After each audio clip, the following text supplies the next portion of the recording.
Novel جاننا تجھے جب جانا بائے نیلم ریاست ایپیسوڈ 14۔ انکل، آج زندگی میں پہلی دفعہ کسی کے لیے ناشتہ بنایا ہے۔ تاشفین اسرار سے کہہ دیں اگر آج ناشتہ کیے بغیر گھر سے گیا تو ساری عمر پچھتائے گا۔ اسرار احمد نے بروقت مسکراہٹ دبائی کیونکہ وہ سر پہ کھڑا مسلسل گھور رہا تھا۔ چلو صاحبزادے ناشتہ کرو۔ آپ اس سے پوچھیں تو یہ دھمکیاں کسے لگا رہی ہے؟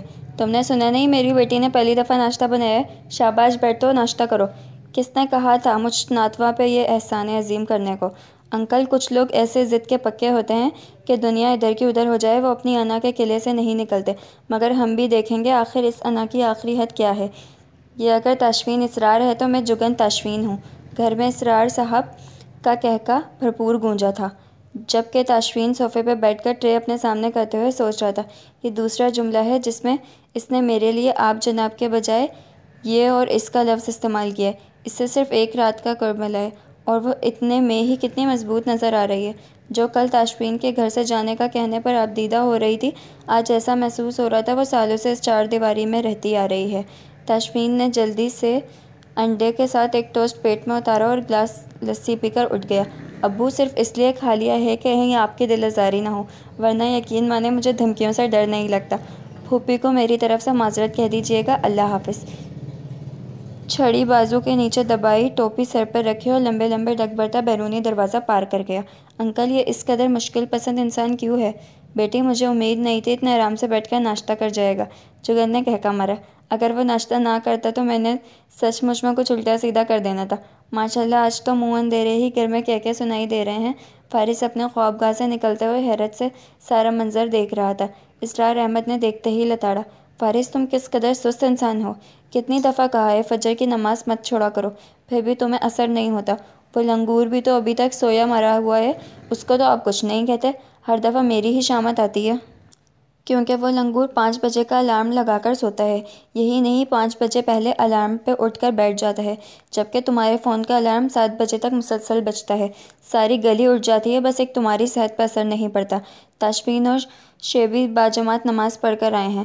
شعیب دوبارہ سو گیا ہے، تاشفین آفس چلا گیا ہے۔ ہیں؟ اتنی جلدی؟ کیا کوئی ایمرجنسی تھی؟ اللہ جانے۔ تم چلو وضو کر کے 2 سجدے دو، پھر یونیورسٹی کے لیے تیار ہونا، اور آج ناشتہ تمہاری پھوپھی کی طرف ہے۔ کیا واقعی؟ واہ بھائی، پھر تو مزے ہو گئے۔ پھوپھی کے پراٹھوں کی بات ہی الگ ہے۔ وہ خوشی خوشی وضو کرنے چلا گیا۔ اسد صاحب، ذرا لائیں ہماری قوم کے عظیم نوجوانوں کو۔ دیکھیں تو دن کی روشنی میں ہمارے زندہ ہیرو کیسے شاندار نظر آتے ہیں۔ سر اندھیرے نے پھر بھی کچھ عیب ڈھانپ رکھے تھے، ورنہ شکلوں پہ جتنی رونق ہے دل اپنے دیس کے مستقبل پہ پریشان ہو اٹھتا ہے۔ اسد صاحب، جب رگوں میں دودھ کی بجائے شراب دوڑتی ہو تب یوں ہی بھری بہار میں خزاں اتر آتی ہے۔ خیر، لائیں ان کو۔ تاشفین کے ماتحت نے انٹر کام پہ سپاہی کے لیے پیغام چھوڑا۔ 2 منٹ بعد دروازے پہ دستک دے کر سپاہی اندر داخل ہوا۔ سلیوٹ مارنے کے بعد اس نے اطلاع دی، سر جی، لڑکوں کو لے آیا ہوں، اندر آنے دو۔ بہتر جناب۔ سپاہی نے ایک دفعہ پھر سلیوٹ مارا اور دروازے کی جانب مڑا، منہ کر کے لڑکوں کو اندر بلایا، خود ایک طرف ہو کر کھڑا ہو گیا۔ تینوں کے چہرے نیلے اور حلیہ بگڑا ہوا تھا۔ سپاہی نے تینوں کو تاشفین کے ڈیسک کے سامنے لائن میں کھڑا کر دیا۔ تاشفین کو ایس پی کی وردی میں ملبوس دیکھ کر تینوں لڑکوں کے چھکے چھوٹ گئے۔ تاشفین کچھ پل کرسی پہ براجمان رہ کر ہی ان تینوں کا جائزہ لیتا رہا۔ جو پنجاب پولیس کی منفی شہرت ہے، شاید اس کو پیش نظر رکھتے ہوئے ایک لڑکا باقاعدہ رونے لگ گیا تھا۔ تاشفین اپنی نشست سے اٹھا، لڑکوں کے بالکل سامنے کھڑے ہو کر باری باری تینوں کی شکلوں پہ بنے ڈیزائن دیکھے۔ کمرے میں گہری خاموشی تھی، جس میں ٹیپو نامی لڑکے کی سسکی گونجی۔ تاشفین نے بازو سینے پہ باندھے اور ڈیسک سے ٹیک لگا کر کھڑا ہو گیا۔ تم لوگوں کا کیا خیال ہے؟ میں تم سب کے خلاف پرچہ کٹانے کا ارادہ رکھتا ہوں۔ کیا مجھے ایسا کرنا چاہیے؟ سر پلیز سر، ہمیں معاف کر دیں۔ سر، اگر ہمیں معلوم ہوتا وہ ایک پولیس والے کی گاڑی ہے، سر ہم لوگ کبھی بھی آپ کی فیملی کے ساتھ ایسی حرکت نہ کرتے۔ کیوں؟ ایک پولیس والے پہ تم لوگ اتنا احسان کیوں کرتے؟ اور کیا عام شہریوں پہ تمہیں اپنی خوش اخلاقی کے مظاہرے کرنے کا پورا حق حاصل ہے؟ سر، ہم سے بہت بڑی غلطی ہوئی ہے، ہم ہاتھ جوڑ کر معافی مانگنے کو تیار ہیں۔ مجھے تم لوگوں کی معافی نہیں چاہیے۔ یہ سامنے پڑا فون اٹھاؤ اور اپنے اپنے والدین کو ادھر تھانے میں بلاؤ، ان کو آنے پر بات ہوگی۔ سر، صرف ایک دفعہ معاف کر دیں۔ سر، ہم آپ کے گھر والے سے بھی معافی مانگنے کو تیار ہیں۔ سر، آپ کو خدا کا واسطہ سر ہمارے ماں باپ کو مت بتائیں۔ بیٹا، مجھے نہیں لگتا کہ تم تینوں کو اپنے ماں باپ کے رتی بھر بھی پرواہ ہے۔ جو حرکت تم لوگوں نے کی ہے، میرے ہاتھوں سے تو بچ گئے ہو، اگر میری جگہ کوئی اور سر پھرا ہوتا تو تم لوگوں کی لاشیں بھی نہ ملتی۔ خیر، اسد صاحب کیا خیال ہے، ان کے اوپر کون سی دفعہ لگنے کا امکان ہے؟ سر جی یہ بادشاہ لوگ ہیں، کہیں تو سیدھی 302 ٹھوک دیتا ہوں۔ ٹی ٹی ان سے برآمد ہوا ہے، شراب پیے ہوئے تھے، کسی بھی تازہ ترین قتل میں ان کو ڈال دیں گے۔ سر پھانسی نہ بھی لگی تو عمر قید تو کہیں نہیں گئی، آپ بس حکم کریں۔ ہاں بھائی 302 ٹھیک رہے گی، آخر ہیرو پن تو نکلے گا، تم لوگ جیل میں سڑو گے، باہر دنیا اپنی روزمرہ کی زندگی جیے گی۔ سر آپ کو خدا کا واسطہ دیا ہے سر، ہماری غلطی کی اتنی بڑی سزا نہ دیں، اپنے اپنے نام بتاؤ، رہتے کہاں ہو، پڑھتے کس درسگاہ میں ہو؟ تینوں نے باری باری سب بتا دیا۔ میرا نام تنویر احمد ہے، دوست پیار سے ٹیپو کہتے ہیں، میں گلبرگ کا رہنے والا ہوں، گورنمنٹ کالج سے BA کر رہا ہوں۔ تمہارے گھر پہ کون کون رہتا ہے، والد کیا کرتے ہیں؟ ٹیپو نے شرٹ کا دامن اٹھا کر آنسو صاف کیے۔ ابو حیات نہیں ہے، گھر پہ صرف امی اور بڑا بھائی ہے۔ بڑا بھائی کیا کرتا ہے؟ وہ ایک بینک میں نوکری کر رہا ہے۔ کیا تمہاری پڑھائی کا خرچ بھائی اٹھاتا ہے؟ جی سر۔ واہ یار کیا اچھا انصاف ہے۔ کیا تمہاری والدہ اور بھائی کو تمہاری سرگرمیوں کی خبر ہے؟ نہیں، میں ان سے جھوٹ بول کر گھر سے نکلتا ہوں۔ کیا یہ سچ کہہ رہے؟ جی بالکل۔ اور تم کہاں کے رہنے والے ہو؟ کل رات گولی چلانے کا شوق بھی تو تمہیں ہی ہوا تھا۔ میرا نام حیات علی ہے، نئی کالونی میں رہتا ہوں، میرے ابو کی موٹر سائیکلوں کی ایجنسی ہے۔ ماشاءاللہ، یعنی باپ محنت سے جو حق حلال کی کماتا ہے تم اس کو یوں مجرمانہ سرگرمیوں میں اڑاتے ہو؟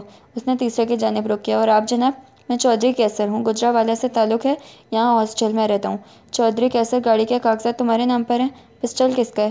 میرے والد چودھری قیوم کا، میں اس دفعہ گھر گیا تھا تو چوری سے لے آیا تھا۔ کیا تمہارے باپ کو خبر ہے تم نشہ کرتے ہو؟ کیسر نے جھکا ہوا سر نفی میں ہلایا۔ تمہارے والد کیا کرتے ہیں؟ زمیندار ہیں۔ کتنی اراضی کے مالک ہیں؟ یہی کوئی 5 ایکڑ۔ میں سمجھ رہا تھا تم تینوں اچھے کھاتے پیتے گھرانوں کے چشم و چراغ ہو، میری سوچ غلط ثابت ہوئی ہے۔ تم تینوں مڈل کلاس سے ہو، لعنت ہے ایسی جوانی پہ جو عقل کی دشمن ہو، جس میں احساس نام کی کوئی چیز نہیں۔ تم تینوں اپنی فیملیز سے پہلے خود اپنے دشمن ہو، کیا سمجھ رہے ہو؟ ساری عمر یوں ہی عیاشی میں گزرے گی، کوئی اور کما کر تمہارے ہاتھ پہ رکھتا رہے گا اور تم نشے کرو گے، گانے سنو گے، لڑکیوں کا پیچھا کرو گے۔ نہیں پیارے، یہ جوانی یوں گزر جائے گی جیسے کبھی آئی ہی نہیں تھی، اور موت تمہاری دہلیز پہ کھڑی ہے جسے اندر آنے کے لیے تمہاری اجازت تک درکار نہیں ہے۔ تو پھر یہ اکڑ کس بات کی ہے؟ کبھی دنیا کے حالات سے واقفیت رکھنے کی ضرورت محسوس ہوئی ہے؟ جانتے ہو عراق کے ساتھ کیا ہوا ہے؟